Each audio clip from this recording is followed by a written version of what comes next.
Ama Mirna. Ayan. Si Ama Mirna po ay ating isinalin po.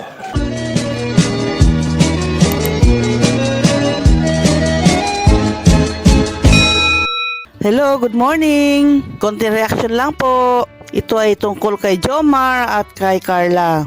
Grabe itong si Jomar, hindi talaga tumitigil sa bibigay ng kilig kay Carla. Napakasaya yung kanyang ginagawa. Hindi lang si Carla ang kanyang pinapakilig, kundi maging yung mga viewers din, yung mga sumusuporta sa kanila, ay talaga nga naman, kilig na kilig dito sa dalawa. Alam po ninyo na itong si Jomar, hindi tumitigil talaga sa pagpapakilig kay Carla.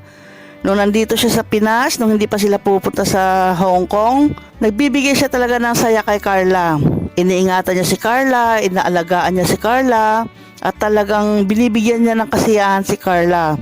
Kaya itong si Carla ay unti-unti nang nadadala o napapalapit ng gusto kay Jomar dahil sa mapagmahal na pag-aasikaso ni Jomar sa kanya. Grabe! Nung nasa Hong Kong si Jomar ay talaga nga naman hindi tumitigil. Palagi siya nag-update kay Carla. Pagbaba pa lang doon sa eroplano, pagdating pa lang doon sa Hong Kong ay talagang in-update na niya si Carla kung anong ginagawa niya. May namimingwit ng isda doon, sa baba, Grabe. Pilipino yung kabayan ng malaking kabayan. Grabang infrastructure dito. Kabayan yung kabayan.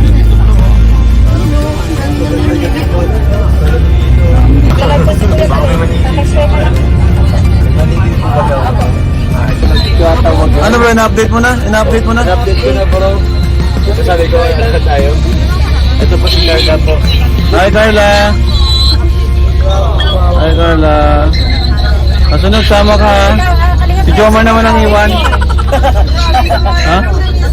Sama tayo dapat. Kasama siya sa sunod, ikaw naman ang iwan. Pasok. Oh, mag-hi ka, mag-hi ka.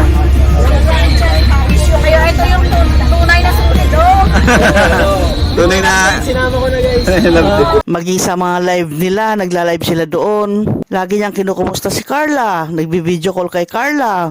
Carla.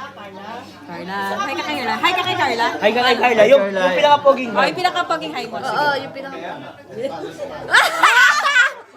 Hi Carla. Grabe yun. Pinaka-poging hi. Hindi ako kumbinsido. Parang may ipapoging pa siya. Meron pa eh. Ay, meron pa. Yung nakatalikod, Papa Jom. Siya nakatalikod ka muna. Tapos. Inuto po na. Dali na. Sige na. Yung parang medyo gagawin pa. Para sa jump card. Ang dami nanonood ng jump car, oh. 3,000 na tayo. Yang ako sa ginagawa. Matrip na si Jomar pero ginagawa niya. Sige Wala na. lang mga bisita dito.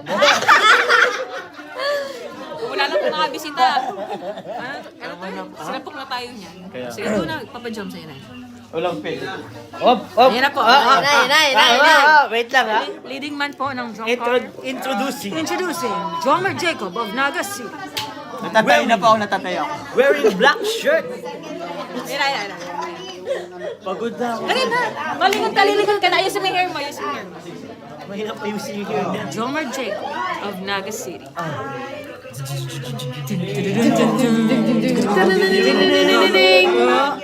Hi Carla. Itong dalawa, hindi natin maintindihan kung ano na nga bang score sa kanila. Kung ano man ang score nila, ay syempre lahat matutuwa dahil yan naman talaga ang gusto ng fans, di ba? Ang maging sila na nga. Hindi naman yan maitatanggi dahil makikita mo naman yung body reactions nila, yung mga kilos nila, yung mga galawan nila.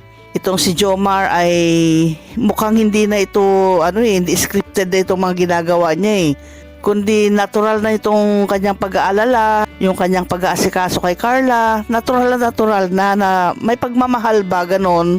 At ito naman si Carla ay napapalapit yung loob niya kay Jomar dahil kung ganyan ba naman ang laging ginagawa ni Jomar sa kanya, ay talaga nga naman mapapamahal ka, di ba? Lalo nito si Carla, walang experience to sa ganyan mga boyfriend. O pag nagsasalita si Jomar, napaka-sweet pa naman niya.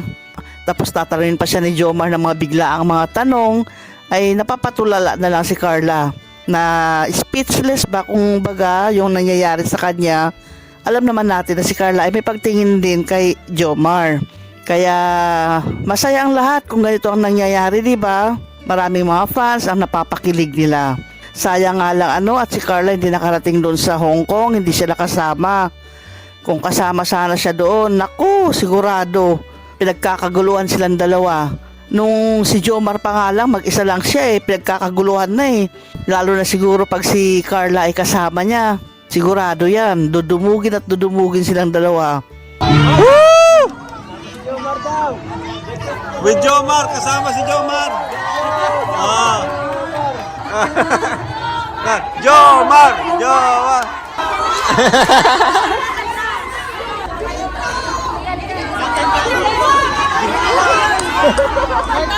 Gento! Gento!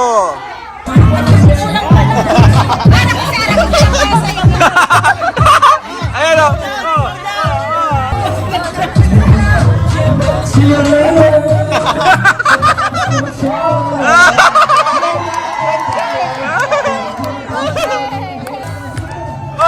Ay, grabe!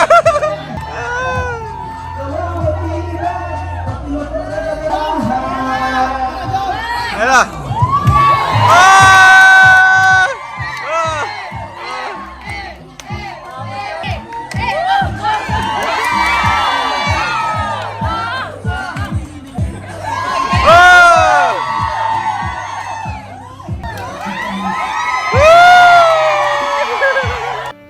Itong ginawa ni Jomar doon sa Hong Kong, hindi lang yung mga fans, yung mga kaibigan o mga OFW na nandoon ang napasaya nila, maging si Carla ay tuwan-tuwa sa ginagawa ni Jomar doon. Proud si Carla syempre, dahil si Jomar ay unti-unti na rin siya nakikilala. Sikat na rin siya talaga. Dahil sa love team nilang dalawa, doon sumikat ng husto si Jomar. Kaya hindi pwedeng maghiwalay ang dalawa, ang Jomar at Carla. Dahil yan ang love team na kinagigiliwan ng lahat, kinaabangan ng lahat, at kinakaaliwan ng lahat. Inaantay yung mga videos nila, inaantay yung mga bagong uploads tungkol sa kanila. Dahil yung love team nilang dalawa na Jom Carl ay yan ang trending sa ngayon. Yan ang sikat na sikat sa ngayon. Kaya sana itong dalawa hindi na maghiwalay. Palaging mag-uunawaan, palaging magsusuportahan. Nang sa ganon, yung kanilang love team ay tumibay pa na hindi ito mabubuwag ng kung sino man. Abangan natin yung ibang update nilang dalawa lalo na yung pag silang dalawang magkasama na ini-interview ni Kalinga Prab, abangan natin yan. Okay, salamat muli. Hanggang sa susunod po na pag-upload natin ng video. Bye-bye!